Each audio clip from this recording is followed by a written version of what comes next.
So, welcome to Perpetua podcast number 2. I'm trying a new thing. So my new thing is like having a name for the listeners. I'm going with The Unbroken, a bit like The Unsullied from Game of Thrones. You watch Game of Thrones? I do watch Game of Thrones. So you kind of know my nerd talk. So, are you cut? Are you a cut man? No. The Unbroken. That got personal real quickly. Yeah, we'll get right into it here. So welcome to episode 2 of the Live Unbroken podcast, hosted at Perpetua by myself, Coach Gilesy, and today I have an awesome guest. We kind of we talk a lot of the fuel bar, but now we're actually getting it on camera and on microphone. So I'm joined by Michael Blevins. Some of you may have seen him around. For those that train here, may have seen him around the fuel bar and lifting lots of weights and drinking coffee, mainly making coffee. Yeah, I'm the new barista. You're the barista coach. Yeah. Okay. Yeah, you basically. Coaching a barista. If the coffee's got better recently from all the coaches when they make your coffee, there's this guy you have to come and thank. So that's basically what's happened there. Welcome. Thanks for doing this. I really appreciate it. I know that you've you trained here, and I basically cornered you and went, let's do a podcast. Yeah. Pressure. Peer pressure works. Yeah. Just hounding. Just constant hounding until, like, Giles just wouldn't leave me alone. I had to give in eventually. I had to do it. I ducked in and out, and then finally you got me. No, thank you for having me. I'm glad to be part of it, and obviously I like the Perpetua family, so anything I can do in return. Yeah, we really appreciate it. So, I'm gonna set this up a little bit with a kind of story, if I may. Sure. Indulge slightly. So, the first time I met you was a year ago. More or less a year ago to where we are now, and you came over and were coaching and doing some stuff, and you did a seminar for us, which was awesome. We had a good chat, and it was interesting. It was right when I decided I want to be a coach, so it was kind of an interesting. I like to think of it as like a bit of a start to the coaching journey I went on, like from there. So yeah, it was cool listening to you and talking to you, and then I as a result thought it'd be really cool if we could talk a bit about coaching and what your thoughts are around coaching, why you are a coach and how you got to there and that kind of stuff. So that was my setup for what I wanted the podcast to be about, if you don't mind. But feel free to kind of take us on a journey of like... I like to go down rabbit holes, but we can start with coaching because that's usually a big subject as long as people are interested in it. I did a seminar last year here. It was kind of a last minute thing for Brycey, who kind of asked me to throw something together. I was already working on kind of a seminar manual, and it was kind of geared towards that. So I was on my way to do it, and thankfully I got to test it on you guys, and I've done it a couple times since. I'm a good guinea pig. If anyone has anything they want to ever test on me regarding fitness or coaching, hit me up. I'll remember that. Again, mark your word. Be careful with what you ask for. Yeah. So with that, I've always felt like coaching is very personal. Yeah. There's not one right way to do it. Therefore, you'll have a lot of influence from the outside, and you'll have a lot of specialists and gurus of people saying that this is the way to do it. With any kind of subject that there isn't really one truth, you have a whole bunch of truths, in quotations, of people who say, this is how you do it. This is how you be coach. And to me, coaching is something very like one-on-one-ish. I say that I coach very few people. Which means that doesn't mean I don't work with a lot of people. That means that when I consider like me coaching somebody, that means I'm there every day. I'm in their life, and we're going from one place to another. And as soon as that project or that thing is done with, then I'm no longer a coach anymore. I'm just observant. I'm just somebody who might give advice. I might just write them workouts, whatever the thing is. But I like to divvy that up because I find it very important. So when somebody's, hey, will you coach me? Like, you have to really be careful what you're asking for. You're asking for me to get inside your world and mess up your life. And that's the only way we can kind of do the right thing is, somebody comes to me and they're like, hey, will you write me workouts? I guess. I can do that. That's one possibility, but you're asking for like a bare minimum thing. Yeah, I know what you mean. I definitely see a lot of online as soon as someone talks about... I was even watching the regionals recently, and there's people like, I've just got into CrossFit on the YouTube thread. Can someone send me some programming? And I'm like, wow, okay. Right. So I know that happens quite a lot. As soon as someone's like sees a level of coaching or a certain person, or they know a certain person you've worked with, they're like, oh, can I have some of that? Can I tap into that stuff, and right. programming tends to be. Yeah, and the term programming in itself is a weighted thing. Like it's a term where people, it's so scientific suddenly. Like somebody says, oh, you know, I'm writing programming, or I'm doing this program, or I'm on this thing. It's like, that doesn't really mean anything to me. To anybody who's done real coaching, they're like, yeah. Like, but what's happening? Like, what's really happening? Like, how's the person guiding you on a day-to-day basis? And we talk about this a lot at the fuel bar and whatnot. People are like, oh, what do you think of this program? What do you think of that? What do you think of Smolov? What do you think of Shaco? What do you think of Shaco 4-Day? What do you think of the Russian? What do you think what the Chinese are doing? Well, in all those contexts, whether it's a Bulgarian system, specifically for weightlifting, because that's an easy draw, those things, they have coaches. Like, and I don't mean like a guy writing a program. They have a guy that's there in the training hall that's divvying up the training, that's seeing how tired they are, how to control fatigue, how to push somebody when they need to, how to pull back when they shouldn't push. And that to me is coaching. Specifically, I know about my clients' lives. Like, I know their personal lives. I know what other stresses they have on, because that's part of the equation. It's not just training. It's not just nutrition. It's not just, you know, how many hours of sleep, although those are all factors in getting more fit and having a better lifestyle. But it has to do with, like, you know, your mental state, your psychological state, how you look at life, how you do that kind of stuff. And I think that's overall what I think a lot of people forget when they talk about coaching. The internet runs wild with programming and coaching, and I know it's popular for people to be, you know, I've got 900 coaching clients. Like, all right, like, list one thing you know about one of those people that somebody else might not know, and most of the time you can't do it. So in that case, it's just like, oh, you write a lot of programs, or you write a lot of workouts for people, and there's nothing wrong with that. But I think for people outside the coaching world, they should know that exists. I think it's a dishonest thing from this point of view for somebody who's interested in fitness to look on in the inside of the training world and be like, oh, that guy said he's a really good coach. He writes programs for Olympians. That way I'm going to be an Olympian because he writes this thing. And that's just a dishonest conversation. It should be, you know, I write workouts, and if you want to do workouts, I can write them for you. How those go about, I don't know, because I'm not there to control it, but hey, have fun. And people should know that effect is different than when you hire on a coach to mess in your life. And the results are different. Yeah, for sure. It's actually something myself and Ozzy talked about a little bit in the last podcast, about how the industry is kind of generates that everyone's constantly selling kind of vibe. It's like, I do this, you need to come and get this from me. And I guess that taps a little bit into what you're saying around the programming side of things. Yeah, I think, in a world where, and you know, when we talk about where the industry is going, I like to divvy up, you know, what the industry, like, where you talk about the fitness industry, because that in itself has its own cultural bias. I'm not a yoga coach. I'm not anything to do with that world. It has its own world and its own problems. I'm not really specifically even a CrossFit related coach, although I do coach a lot of CrossFit athletes.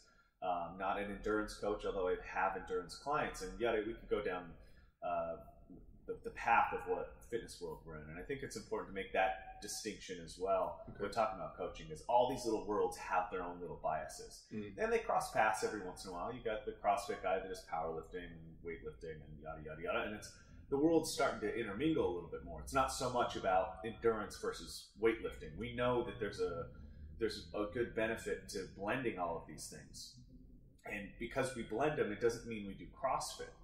That's another misconception. It's like, oh, you did some sprints and you lifted weights? Well, that's CrossFit. It's like, well, you know, Litvinov did that in the 80s, so we can't really say, you know, he created CrossFit, because he was doing stuff like that. Yeah. Dan John was doing heavy carries and running up hills before he knew who Greg Glassman was. So not that we need to ascertain somebody who made up this functional fitness thing, but we do have to understand that it has a long history and a long bias to it as well. So I think that's another interesting point, to look at the fitness industry as a whole doesn't do much good. It's like looking at the universe. It tells you nothing about what the ocean is on Earth to look at the universe.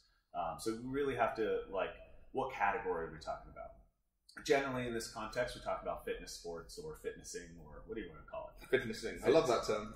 That's kind of my favorite thing. Well, you get in trouble if you say crossfitting, or you get, it's, and to be fair, they own the IP and that they should have a domain over that, but there are different brands of fitnessing, so we just come up with our functional fitnessing. Functional fitnessing. That's a good one. So that's a good subject to divvy up. Once you're in there, once you're talking about coaching specifically, what we're generally talking about is, in this world of CrossFit and functional fitness, we're generally talking about coaching people for longevity. We're talking about getting them stronger, getting them more mobile. We can even use the description of the 10, whatever you want to call them, fitness attributes. We could use those as markers, and that's very, very useful. In which case, and this subject comes up often, is CrossFit always the answer? Is hard training and high intensity always the answer? And if we are going to define CrossFit as high intensity exercise, constantly varied with functional movement, no, that's not always the answer. Because we kind of barricaded it in by saying it's always high intensity, or it's always functional movement, depending on how you want to compound joint movements, yada, yada, yada. And it's always constantly varied. That doesn't have to be the thing that gets you better. Now, I like CrossFit because it brings people to a place. And I don't know any other system out there that has gotten people to work so hard. That is generally the best thing you could say about CrossFit, is they've gotten hundreds of thousands upon millions of people to come in and literally train like professional athletes, which is psychologically different than going to a gym and getting on a treadmill. They're worlds apart. And although bodybuilding, for people who don't know, that's a very intense sport, it's miles away from the psychological development that you get from high intensity intervals, which is what we can appreciate about CrossFit. But as I like to tell most people, there's a parable. I want to say it's an old Islamic parable, but it basically says, like, the camel that gets you to the house isn't usually the best tool to get you in the house. So if we use that for our coaching clients, we don't always use the same thing once we get to a certain point. So if CrossFit brought you to a point where you understand high intensity, you understand working hard, it might not be the thing that gets you to work smart, or the thing that gets you stronger, or the thing that gets you more mobile, but it might have brought you to that place. Military has a similar saying that's like, the vest that saves you in the jungle isn't necessarily the vest that saves you in the water. To mean, your flak jacket is going to make you sink in the water. So therefore, we need, people have a really hard time being like, well, I've got so many results doing Fran, or I did 4-minute intervals, and that got me so much more fit than where I was before. And when I try to do more intervals, now I get hurt, or now I get this, or now I go, well, give it up. Like, use that parable and teach yourself a lesson. Like, maybe long, slow distance is the answer. Maybe cutting back and doing yoga is the answer.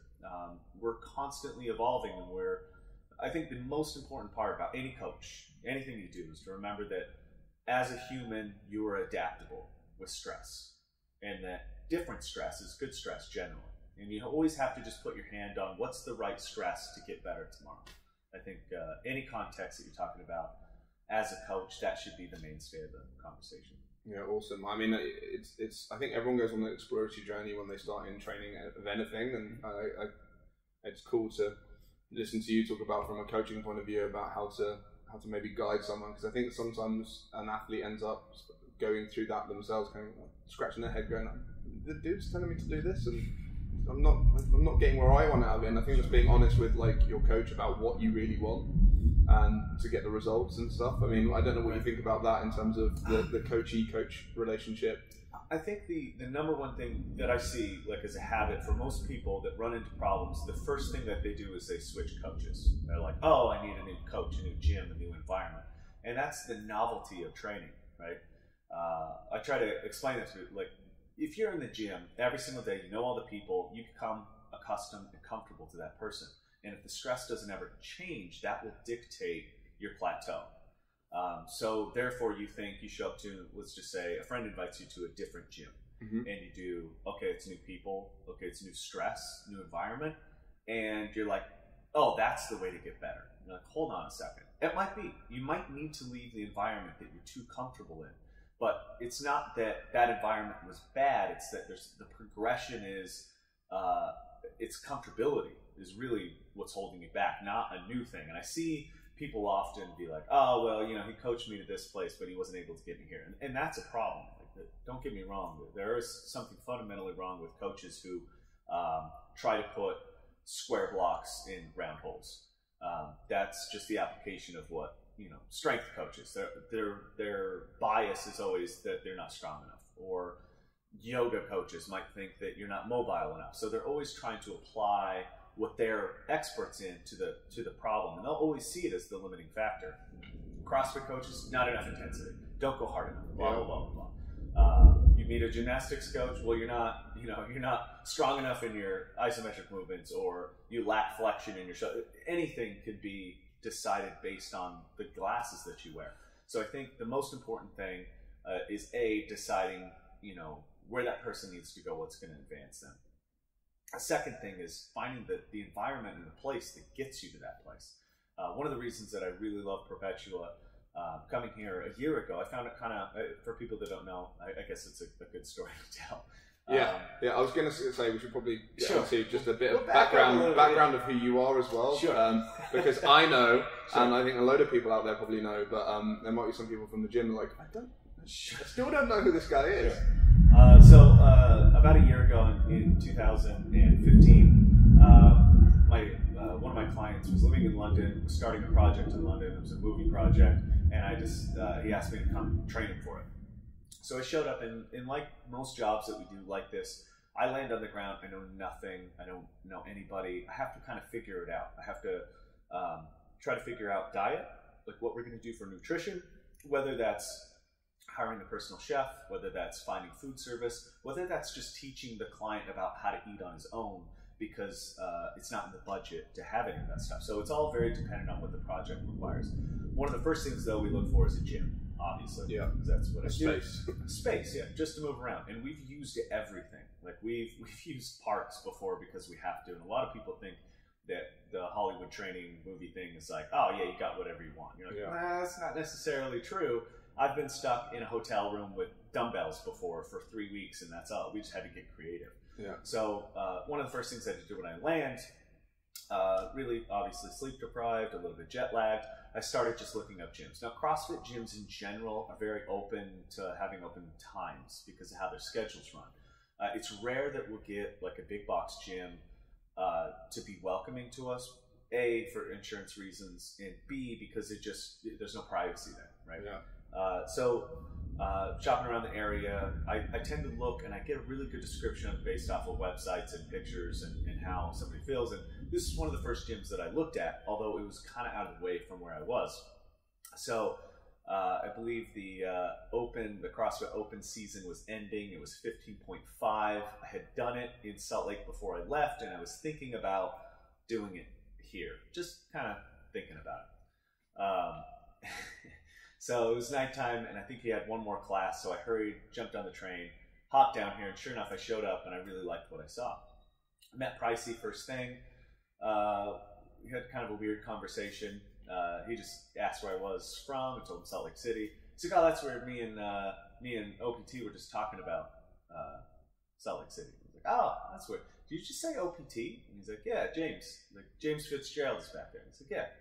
It's a weird thing. Like, I know James. He's like, oh, really? Where are you from? I'm like, blah, blah, blah. Anyway, I had taught one of James's first seminars at Jim Jones when I was there. Okay. James Fitzgerald was there. Yeah. Me and James go way back. We correspond in emails and whatnot. He's a brainiac, so both of us have like word vomit a little bit. And it works for two of us to have word vomit because then neither of us shut up. Yeah. So it's great. We got to see James.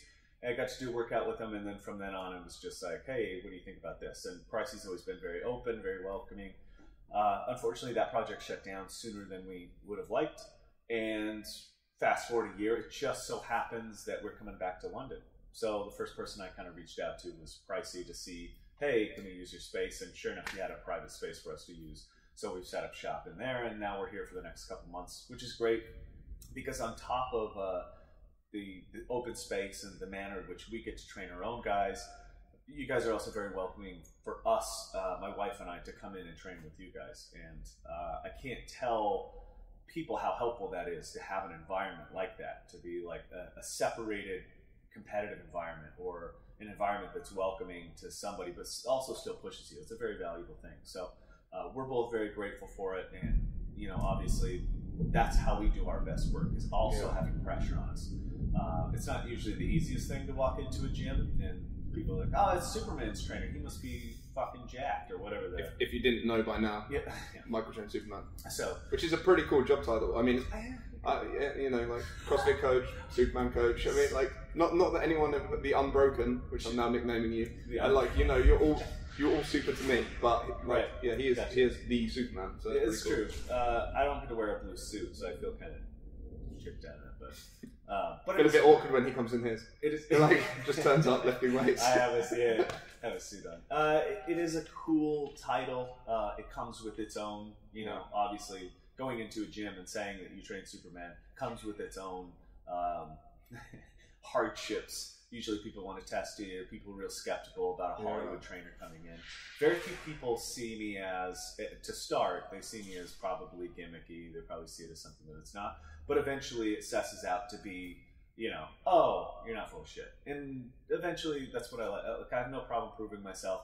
And the classes in here, we love to jump in with just normal population, because that's one of the things that I think is really great. Coaches jump in all the time. It's not that I'm a coach, therefore I have a special program. It's like, this stuff works for everybody. Yeah. We all use the same thing. We can all do the same classes, and maybe I'll do more reps, or maybe you'll beat me at something, and that'll give you inspiration. It's like, today we were squatting and Henry out squat me. It's like, yeah, he's got a mean front squat. I walked in on that session, I was like, damn. Yeah, for those that think that we don't do the real thing, it's always good to see. He can completely outperform on some days, and that's even on a caloric deficit. That's on, we're 4 to 6 weeks in on a leaning. It's like, that's not normal that somebody should be able to do that, but he's very good at putting it together some days. And that's what we mean by leading from the front. It's like, you're tired, I'm on a diet, you're on a diet, let's squat heavy anyway, because we need to do the work. And he knows by example that I'm never afraid to push. And by example, he likes to live up to that. Yeah, I'm really keen on that. I really like, when I've seen you work and stuff, the fact that you just jump in on sessions. I mean, it's more difficult when you're doing a class environment like that we have, and one-to-one sessions and stuff. But I just love that you kind of, I'm just going to get involved, do the workout, lead from the front, and kind of show my mettle as much as the person I'm asking a bit of. That on that subject, it gets hard to balance that. That's something I've always been kind of different about. A lot of people might be turned off on that, thinking that it's like a showing off thing, that it's like, oh, you want to, you want to do it because you're good at this stuff. And it really isn't. It's the fact that I will never give somebody a workout that I won't do myself. Yeah. And eventually, I can back off and I can do this stuff. But even when I'm involved in a gym environment and coaching classes, I try while coaching to do some of the movements to show, that you in fact have to learn this stuff yourself in order to show somebody else. Yeah, I find it makes me a better coach and sharper as well, in terms of, shit, I've got to do this stuff as well. I've got to be on. You can't just kind of go through the motions of it. Sure. And I quite like that. It keeps you on your toes and fresh as well.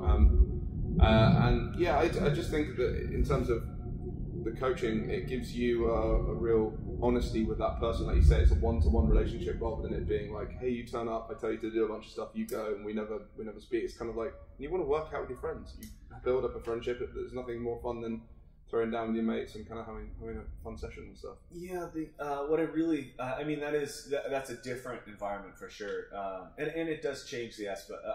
I like to get away from people's aspect. I think when people say coach, they imagine some fat guy with a whistle on the sidelines, and that describes hitting the person as they move. Yeah, and I see that even in a CrossFit gym where one of the coaches might be capable. I see more often than not they require things that they're not willing to do themselves, and this has been a problem. Like even people that are well esteemed physically, they wait till it's convenient to do the thing that they're telling people to do on the day. And I think that in itself is really wrong. People that are trained, they always know that if I do not do the session with them, or they're doing it on their own, they can at any point call me out and say, hey, I think you should do this with me. and there's not one time that I haven't stepped up, barring that I don't have a competition or something else that I'm saving myself for. Yeah. Other than that, which has never really happened, I'll always be willing to jump in, whether that's a 2,000 meter row for time, which I hate, or something. And you also notice that with my programming style, I don't give people things that I'm not willing to do. Yeah. The other day, you guys had a 500 meter row for time. Yeah, yesterday, in fact. Yeah. Yesterday. I took a bunch of pictures. Yeah. And I didn't say much. Ozzy asked me to be like, hey, do you have any advice for these guys? And I didn't, because I don't make people do that. Yeah. Really? Yeah, I won't do it because I've done it myself. Yeah. And I refuse to do it again. Therefore, it's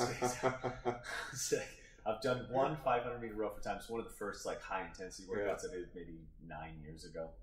An SF buddy of mine talked me into it. It was miserable. Yeah, it was my second day on a rower, and he was like, "Let's warm up with a 500 meter for time." And I was like, "Okay." Like, I have no idea what I'm doing. Wow. It took me probably 3 days to like feel normal again. Yeah, if you go properly, everyone always. It doesn't matter when that workout is. Yesterday I got it as well. Some people are like, but it's so short. Like, this has been. Is this an easy workout? Is this? And it's like it says competition day. I don't understand. Like.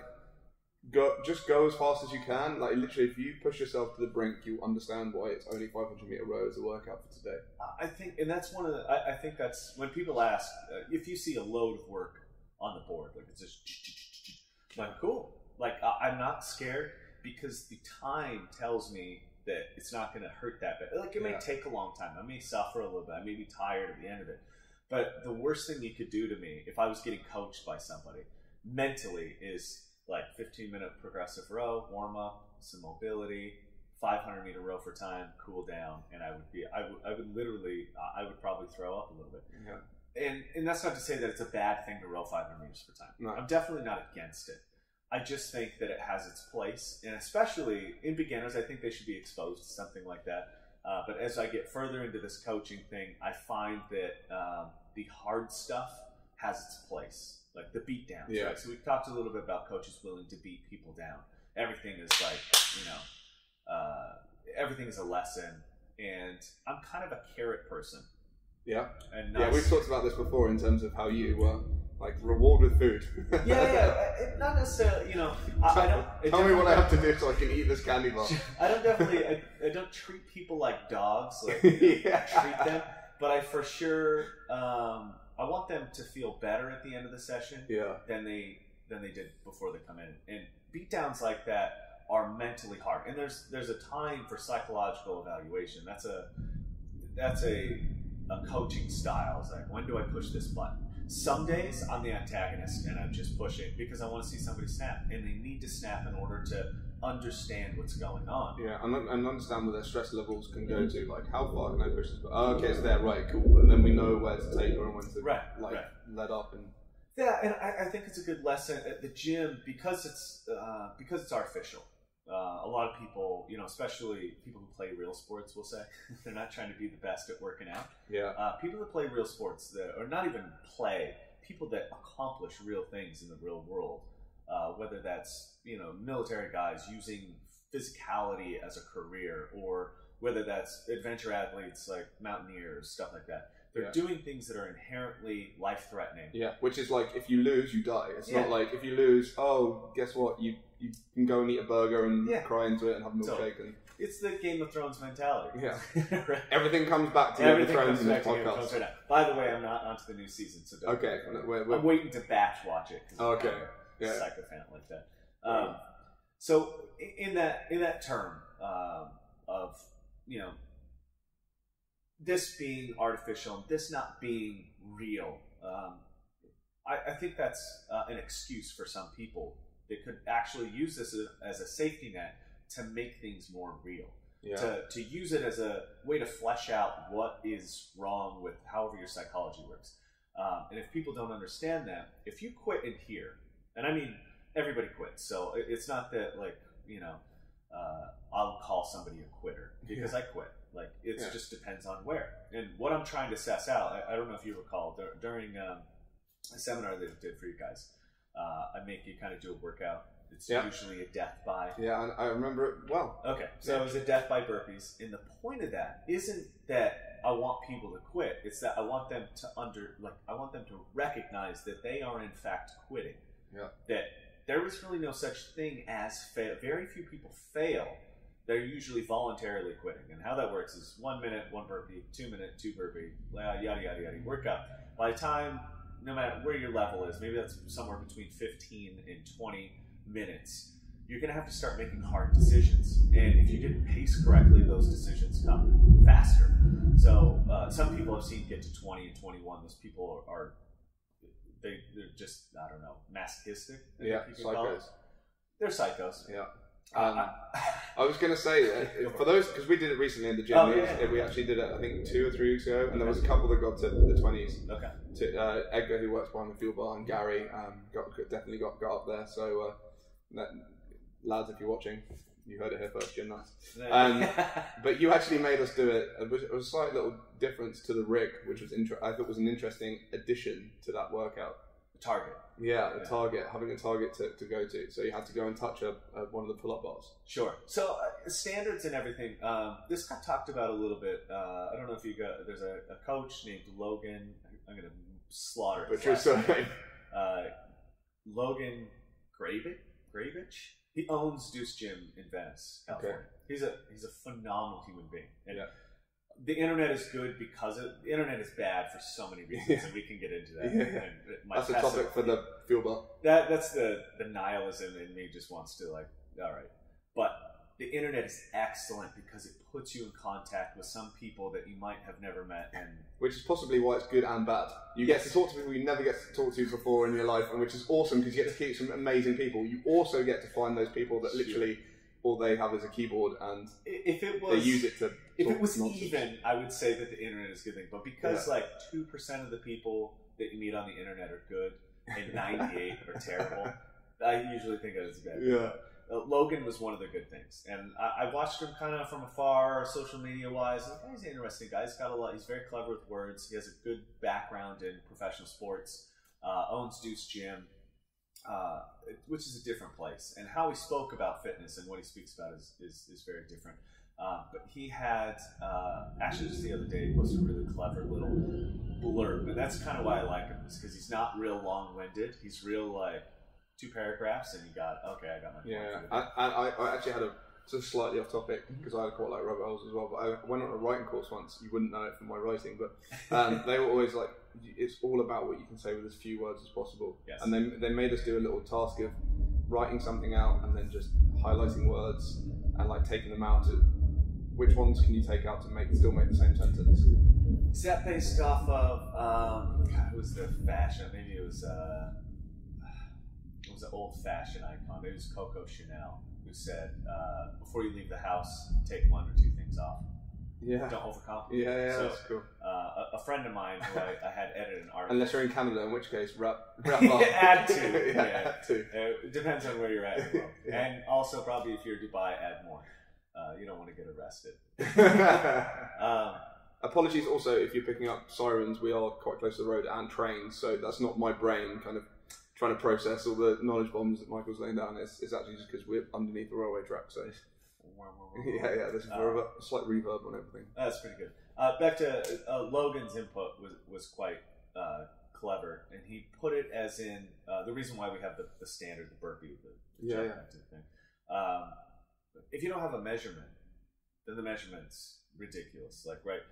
He used a clock, like a watch.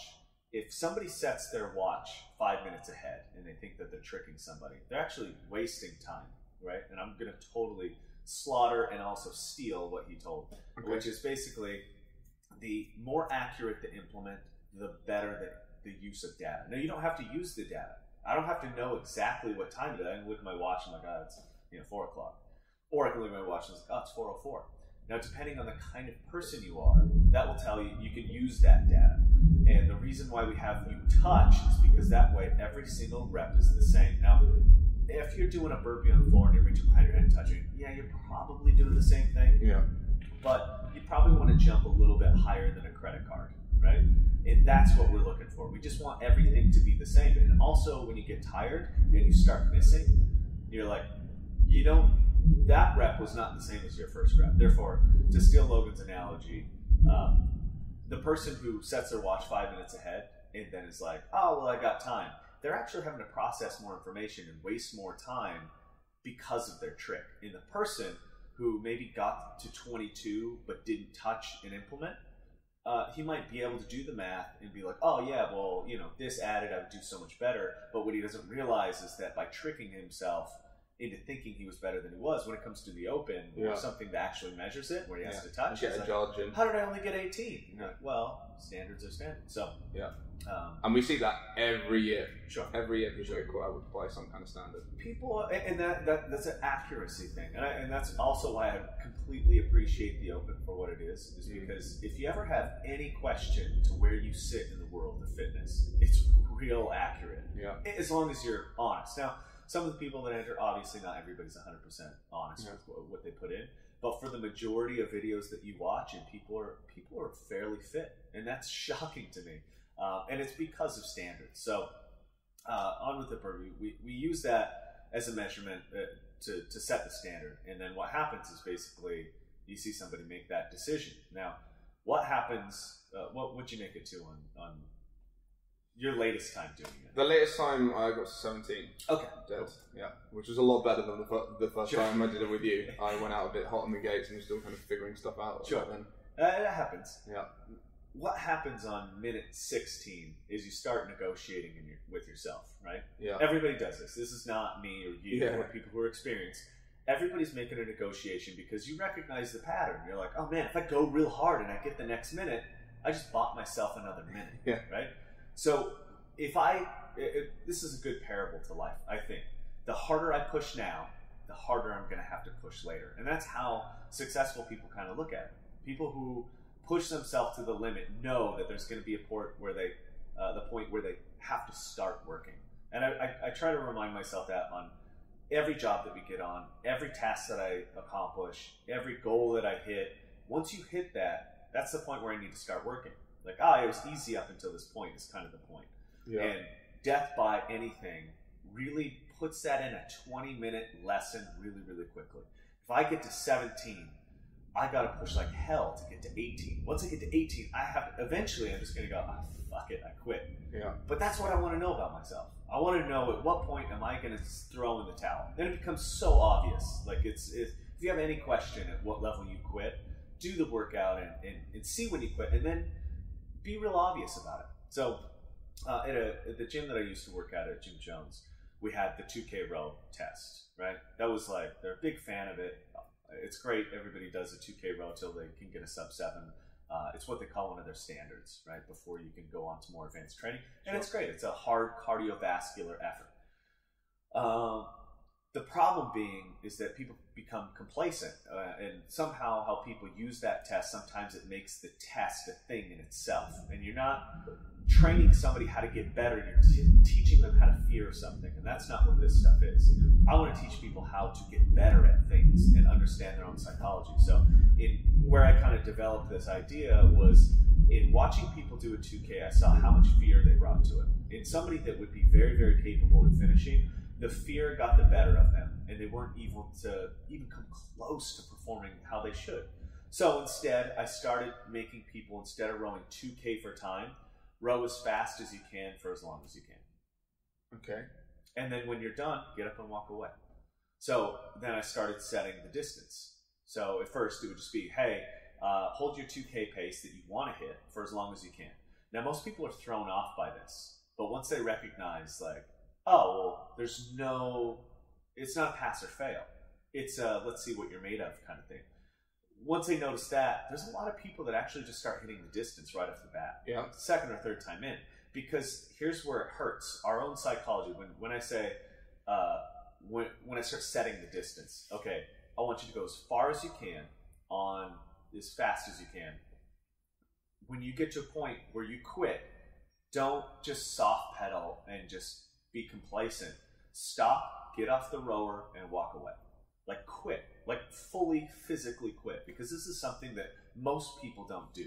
Right? During a workout, no one really is like, fuck it, and throws their stuff in the air and then quits. No, we take longer rests, we go slower, we're complacent with our effort. And then in the end, people give us high fives and it's easy to mask. They're like, oh, I blew up. what point did you quit? Most people, well, I didn't quit, I finished it. It's like, yeah, but effort-wise, at some point you quit. And that's the bigger lesson in all this stuff, is generally like the psychology behind what we're getting people to do. If I could teach somebody that A, this is where you quit. B, it's okay to quit. C, the more you know about yourself, the less likely you are to quit. We can finally get to the final thing, which is getting better, right? Because I now have a map. Yeah. So now I know I start here. I want to make it over here, but usually I only make it to here. Well, now at least know. But most people who set on a fitness journey, they see something abstract, like, oh, abs, or whatever, like, oh, I want to get lean, or I want to be tan, which I don't know has to do with fitness, but somehow people get really tan when they start working out here. Yeah. Those abstract things, they don't do anything for you. Yeah. But if somebody could come in and be like, hey, I mean, that'll be the best client you ever get. If somebody's like, hey, I want to learn how to not quit. Right? It's like, let's be honest about what this experience is. So I think generally, although I've been called harsh in my coaching style, that's probably an understatement. Yeah. The harshness has to do with reality. Yeah, I probably wouldn't say that's harsh. You're just super honest. You don't like cut through the bullshit, and you're just like, Sure. this is how it is. Sure. And I think that like, you know, it's something that I sometimes struggle with, because you want to make people feel good. Like, you kind of want to build people up. You're just like, this is what it is, and it's just a supreme honesty thing. And it, like, you know, whenever you've given me a tip and just been like, dude, that was terrible. I never take it as like a, well, sometimes I can't, sure. But most of the time it's look, dude, this is where you need to go with this, and this is kind of, you know, there's been things that you've really helped me with in the short time you've been here, just around a lot of shoulder stuff mainly. Okay. That's good. Yeah. I didn't totally wing you off and now you hate me. It does kind of, my wife will say something probably different. Like, you make people feel so terrible about themselves. How, like, that can't possibly be true. It probably is in some point, because I don't hide disappointment very well. Yeah. Which is something I should probably work on. But I think that's, I don't want to hide that. I think people should know. Like, I would like to know if somebody was same. I'm always super. Just tell me, because how is someone going to learn? How are you going to learn if no one tells you? Sure, yeah. And that's what our society. Have you ever seen there's a movie called The Invention of Lying? Yeah, it's a great movie. Because it explains like how much we fake, right, in our own lives, and how much more harsh the world would be. Now, it's not that like little white lies and stuff like that. It's like plain blunt truth is like, ow, like that hurts. But that's the thing that gets us better. Like, when I finally understood that I'm bad at lifting, like, I am weak, and I just have to be like, okay, you're weak. That's not a badger of myself. That's not me bringing myself down.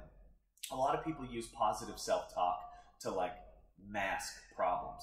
But the second I was like, hey, dude, you're weak. Like, you need to fix that thing. So I had to work on it. And I had to be honest about what the weakness is. Like, oh man, I really hate doing this. I hate this feeling. Yeah. And what it came down to, it literally is, I hated quitting and failure. I hate failure. And so when lifting and I failed, I let that decide kind of what I thought of myself, right? My lifting session on the day would describe my own perception of myself, whether I was accepting of myself. And a lot of people are actually like that. And it takes a while to get past it. It wasn't until I conquered that thing that I also realized that, hey, I probably shouldn't let what I do in the gym decide how I feel about myself. Yeah. Same thing with nutrition. That's another thing that we come across all the time, is how many people relate nutrition and training to what the world views them as, right? That's another thing. Obviously, on a massive scale, people come to the gym. You don't really have the best idea what people are doing, because you're probably not nitpicking their diet. Yeah. But on a one-on-one kind of deal, I know everything that you eat, and I see like, hey, what's this? Like, hey, what are you eating here? Like, what's? And you see a lot of neuroses, and you see a lot of personality disorders come out in the style in which people eat. Yeah. That's useful too, because it tells you, you know, it's not that they're going to change. It's not that they need to fix it. It's like, hey, you should be aware of this problem. Does that help you program for stuff? Like, yeah, oh, for sure. In terms of, right, I see that they're doing these, and you can see habits, and then you can kind of use them as strengths in a weird way, like kind of turn them on their head? Yeah, for sure, because a lot of people think that nutrition and training is deprivation, right? They think like, there's no way I could enjoy it. And most of the world thinks about training that way. And it's because that's a very human reaction to stress. Like we are stress adverse, obviously, because it saves energy and, you know, we're creatures of evolution and yada, yada, yada. So our first reaction to doing something hard should be, yeah, I don't want to do that thing because that's a waste of energy. And if I don't have to, why would I? On the other side, we've been blessed with the ability to adapt to those things. Yeah. And if we can adapt to hardship, like there's all sorts of rewards that come from that. There's something good from being hungry. Like I know that doesn't sound nice. And I'm not advocating that somebody should be anorexic or they should starve to death or they should do whatever. But there's something there's a clarity of mind that comes from being hungry. And that's a hormonal process that happens to combat the energy loss or the energy deficit.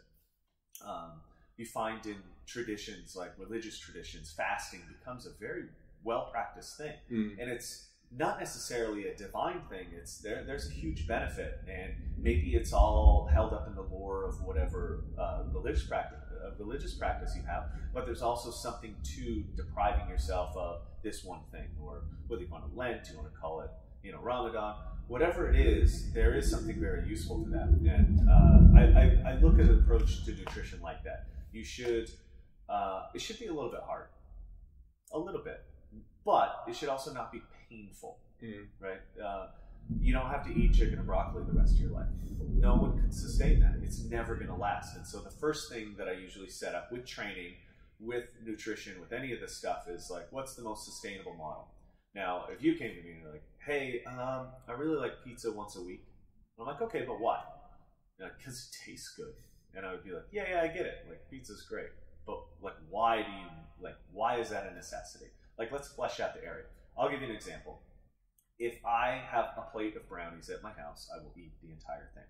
Which is often the case.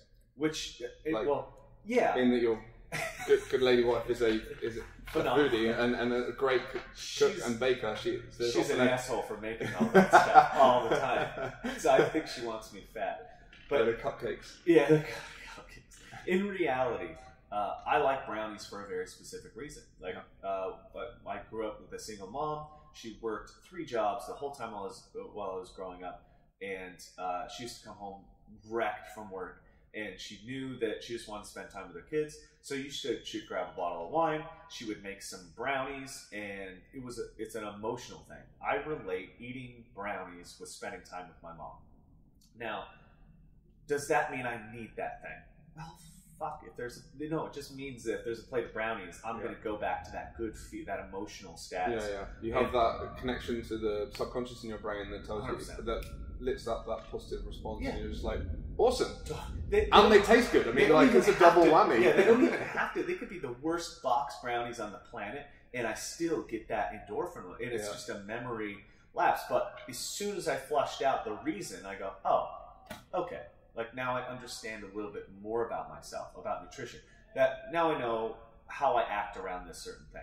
Yeah. And the rule is, if there's brownies, I'm just gonna go for it. Now, if you came to me and you're like, hey, I have this thing, I like pizza, whatever. I'm like, well, why? Now, if it has nothing to do with anything emotional, it has nothing to do with that, we find a way to fit it in. Like, okay, Gilesy, you can have pizza once a week, but when you wake up, you're gonna have to compromise on your breakfast a little bit. I want you to eat this, this, and this. And you're like, okay. If you can do that, you know the pizza you want, because we can make it work. You're just going to have to suffer somewhere else a little bit. Yeah. And most people don't understand that. I'm not a fan of monk status depravity. No. Right? So I don't like, because I've done it myself and I've seen the bad reaction. So and I'd say actually probably a lot of people that have done a bit of coaching or been through that fitness journey, like there's a bunch of people you talk to when you've kind of gone through enough of this stuff. Like, I'm a big fan of the whole test retest model. So you just end up like getting to a stage and you're like, fuck it, I'm going to try a load of stuff, and then like you say, you just end up getting to that, right, I'm going to try cutting loads of stuff out and see what happens. Yeah. And you kind of go a bit mad, and you also end up like really can fall off the wagon, as people talk about. You just go completely the other way when you can. Like, you're not at any brownies, see a plate of brownies, it goes crazy. It's a pendulum, right? Yeah. We make up for whatever we deprive ourselves from. So, and that goes for any vice. And I don't relate food or alcohol or drink or to a moral status. Like any vice you have, whatever.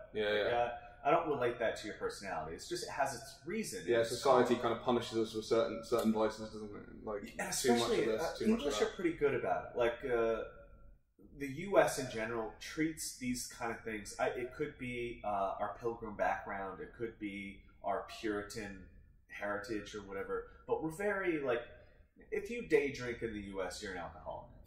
And what I think that they're missing is that they've never been to a pub on a Sunday and had a pint with their family and seen how much fun that can be. Or see London on a Friday. Yeah, exactly. Go to lunchtime in London on a Friday. If you're American, you'll see plenty of it. Especially if the sun's out. It's like, you can't even miss it. Sure.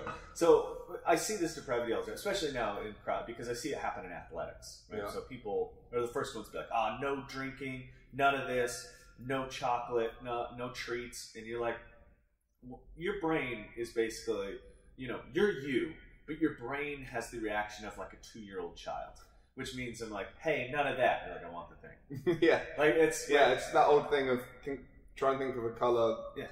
Like, don't think about red. Yeah. And you're like, red. Yeah. Start pointing it out. Which is like when I was doing a training course and someone said, instead of telling someone to not do something, tell them to be careful, for example, as a safety thing, because then you think about being careful rather than thinking about jamming your finger in a plug socket. Exactly. So, little tip for anyone there. Sure, Safety first. Safety first. And that's honestly comes down to the same thing. I've had some clients who really like their drinks, and that's fine. Like, the first thing that they think I'm going to do is come in and take that away. Yeah. But when I show up and they don't know me, and it's the first time working together, I'm like, all right, so how much do you drink?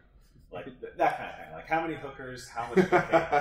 And I just want to know what the worst case scenario is so I can plan around that. Okay, like, you go out on a binger, you come in, I don't want your heart to explode because I didn't know that you did a bunch of cocaine or whatever the thing is. Yeah. And it's not that I condone that kind of behavior. It's that I just need to know so I can work around it. And I've had some people that, I don't drink that much. I'm like, shut up. Just tell me how much you drink so we can like, I'll give you a strategy. It comes back to that kind of honesty thing. I think the more honest you can be with someone that's trying to get you to a place, the quicker and easier you're going to get to that place. 100%. And the first thing they say is like, okay, so let's try this. On this day and this day, have this many drinks and see if that does it for you. Yeah. And they're usually like taken back because they think that the only way to, physical fitness is by just being this, wheatgrass eating yogi who levitates on the bodies of vegetarians or whatever. Yeah. It's not like that. Like, you don't, when people are like, you have to eat vegetables. No, not really. Like, you have to eat this and that and this, and you have to, work out 6 times a week. I'm like, I know some fit people that work out like 4 days a week for an hour. Yeah. And they're completely happy. Like, they have plenty of time with their kids. They have plenty of time, to do fun activities. They're lean as they want to be. They enjoy life. They have drinks. They eat meals. They eat normally.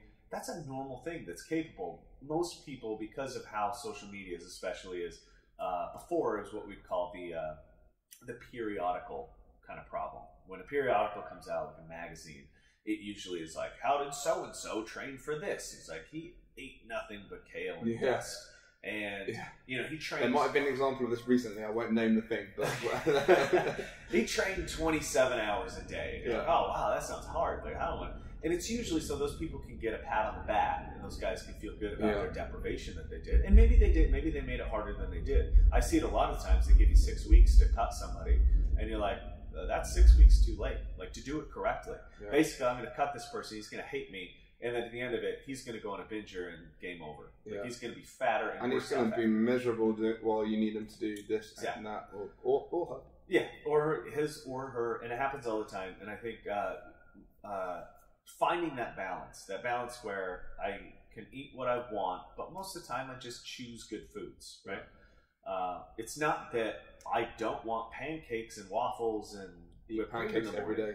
It's that, well, it's pretty close to that, but it is that I'm like, well, I would rather have something else at this point. Yeah. Like, I would rather have a beer with a steak at this point. Specifically, I would like to, what was it, last Friday or something? I think I went to a burger place that was close by here. It's an Honest Burger. Yeah. Shout out. Maybe they'll give me a free burger. But I told Erin about it, my wife, and I was like, hey, we need to go to that place. Yeah. Like, yeah, let's go there. I was like, okay. They make a rad burger. Yeah. So the day before, I was like, oh, we're going to go there this night. Well, I want it to be, I want to have whatever I want. So therefore, I just, make the day look how it's supposed to look. And it's a really interesting point.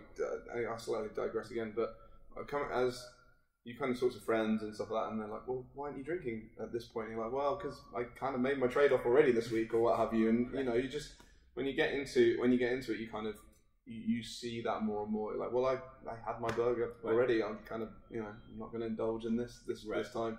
And then you can choose not to do that because well, in which case I'm going to have to switch it up again. So that you can definitely play around with it. Erin is the master at switching things up. Yeah. She'll eat like an egg white omelet so she can just put cheese and eat peanut butter on a rice cake. Like how she does it, hey, it's genius. Yeah. Like she just likes certain things in certain orders. Therefore, she's definitely a food ninja. She is. She modifies the hell out of stuff to get it to work. Like the term "if it fits your macros" is like her mantra. Now, granted, she cooks very. She's not into the processed thing. Like I'm the one who's like, I want Poptarts. And she's the one who's like, I'm going to fit this thing in this manner, and it works really well. We're going to try and get Erin on. Yeah, for sure.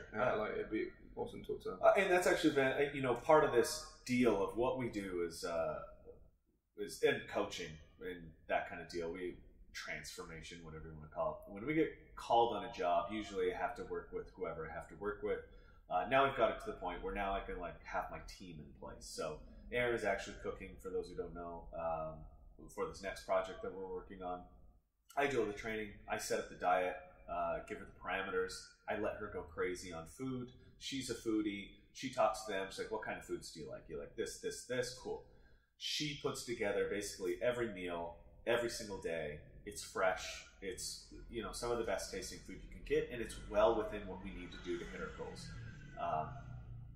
That has been, a really, really, I guess it's taken a ton of stress off of my job to have her be able to do this stuff.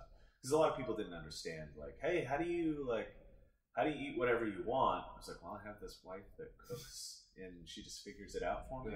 Yeah. And she's Shut Up Eat. Shut Up Eat. Shut Up Eat on Instagram and shutupeat.com. So if you want to go check that out, we'll get her on. So don't worry. There'll be enough of her. Yeah. That's good.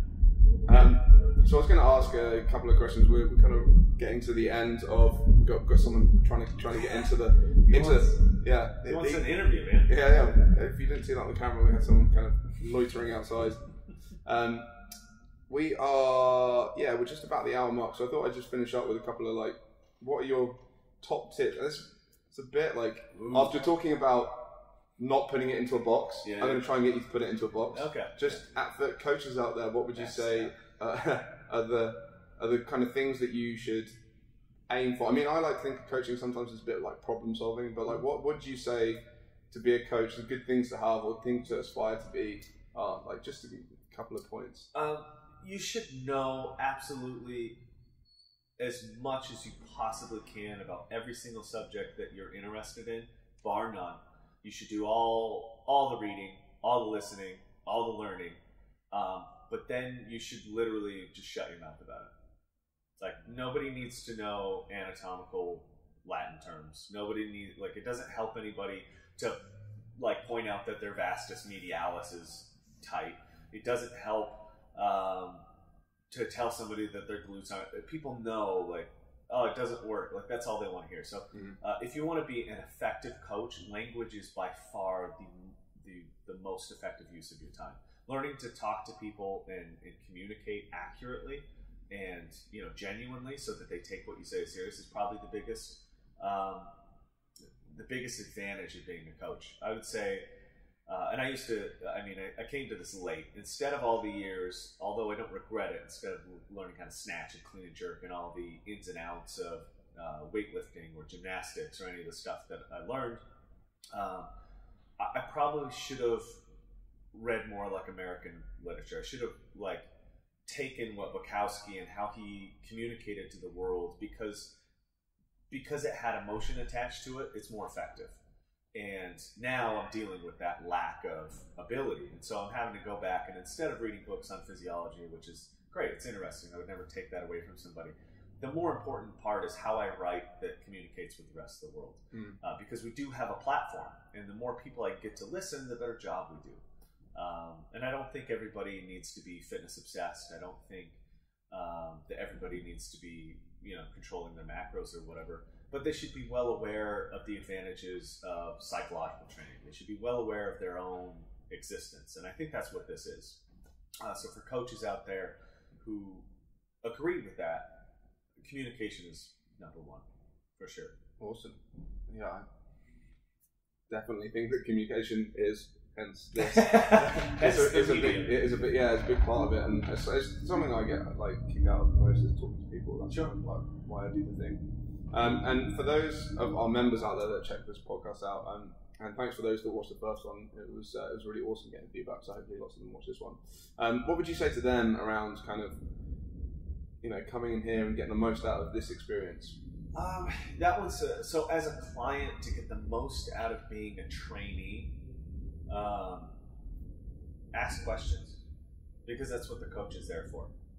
They should be answering any question you have, whether it's a question about your ankle being tight, your hips being tight, your food not tasting good. You should be able to, somebody here should be able to help. And I think one of the most useful things in being a coach is also admitting when you don't know something. Yeah. Like when it's not your specialty, it's not your thing. You should definitely be able to say that it's not your thing. In that regard, ask questions as a client. That's how I learned. That's how anybody. If you come in and you're like, well, my coach didn't tell me this. Well, ignorance is not as bliss as you think it is. Yeah, for sure. Awesome. That is the hour flew past. I could definitely ask you to stay for longer. I'm going to do a quick fire round with just some random questions because I thought this would be fun. Okay. As much as I love talking about coaching stuff, I think it's kind of fun to put some weird wacky stuff. I position myself because I feel like you're actually going to throw questions. No.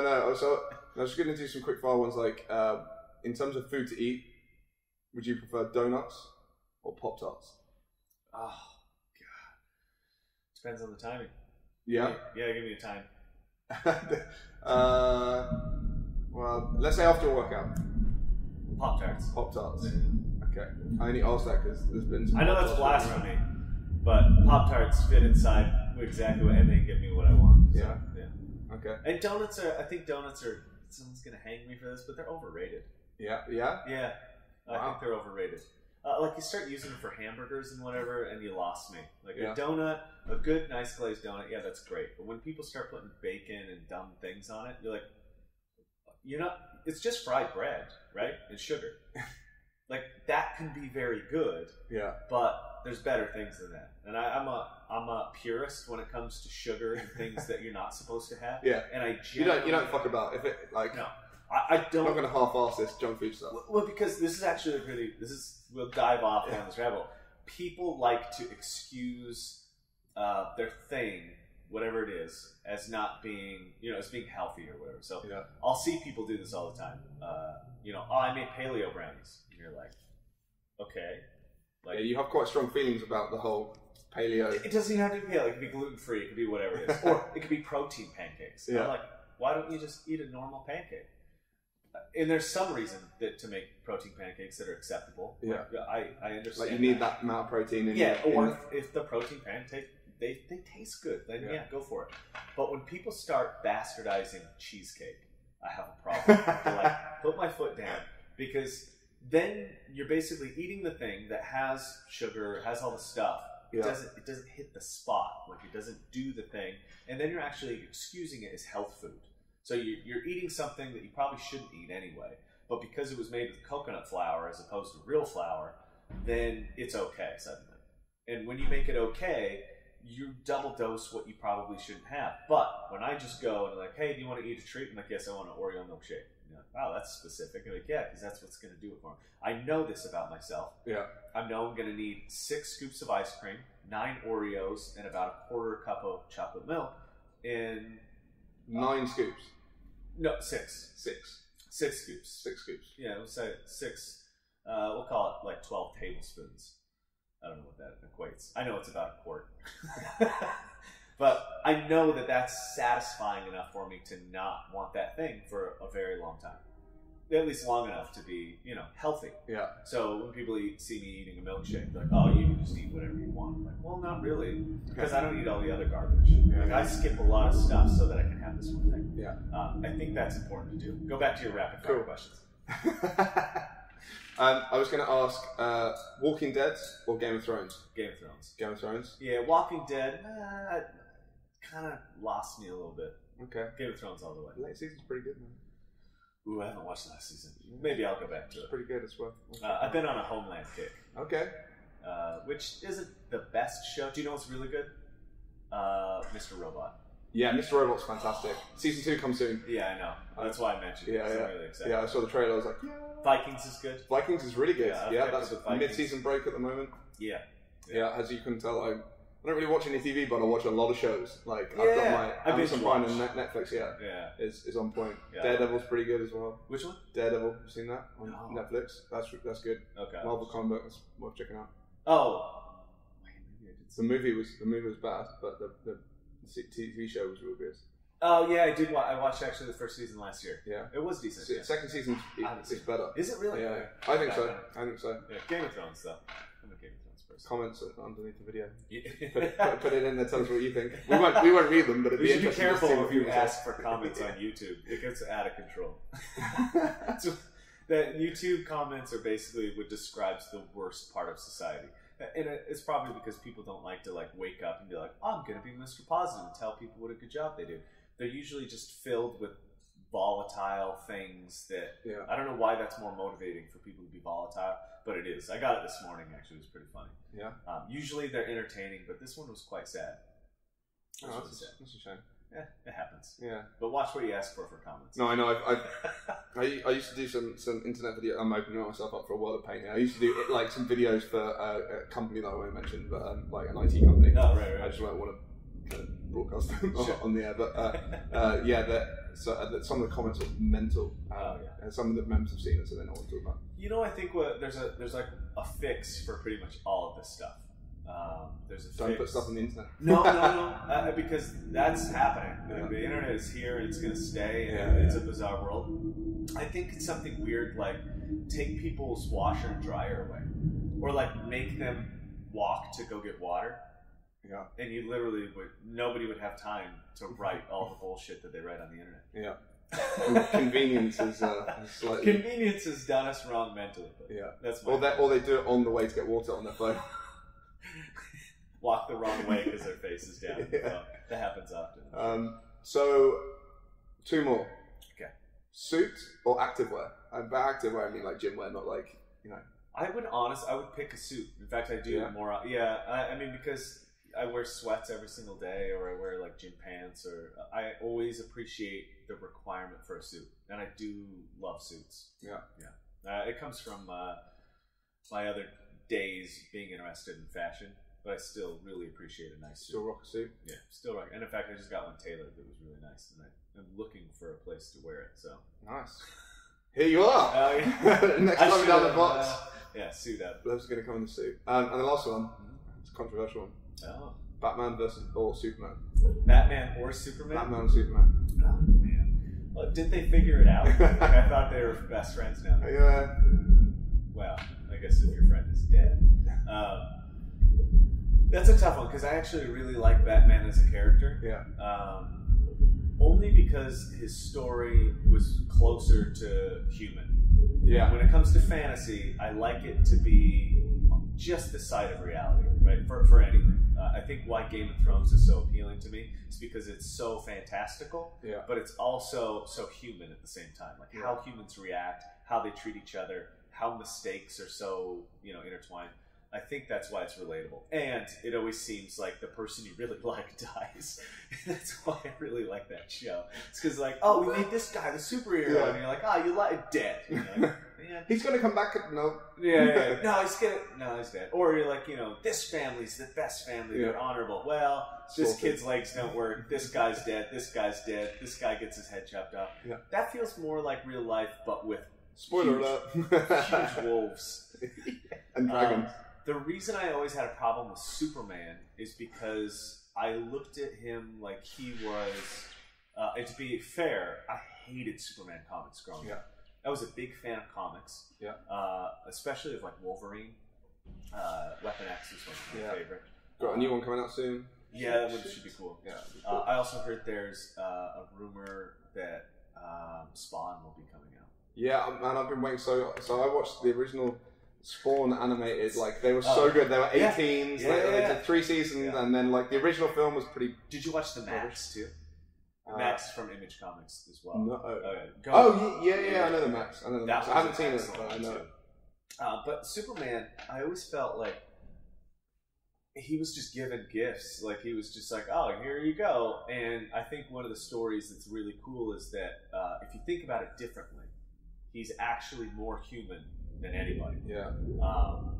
There was an article kind of talking about Superman being more human than even Batman, and that being that Batman's a spoiled little rich kid. Yeah, right? He's a silver spoon kid who could just buy whatever he wants. Yeah, Superman's technically a farmer. Yeah, he's a farm boy from Illinois or wherever. Yeah, that's where we were at. Kansas. Well, yeah, but we Smallville. Filmed it in Illinois. Right.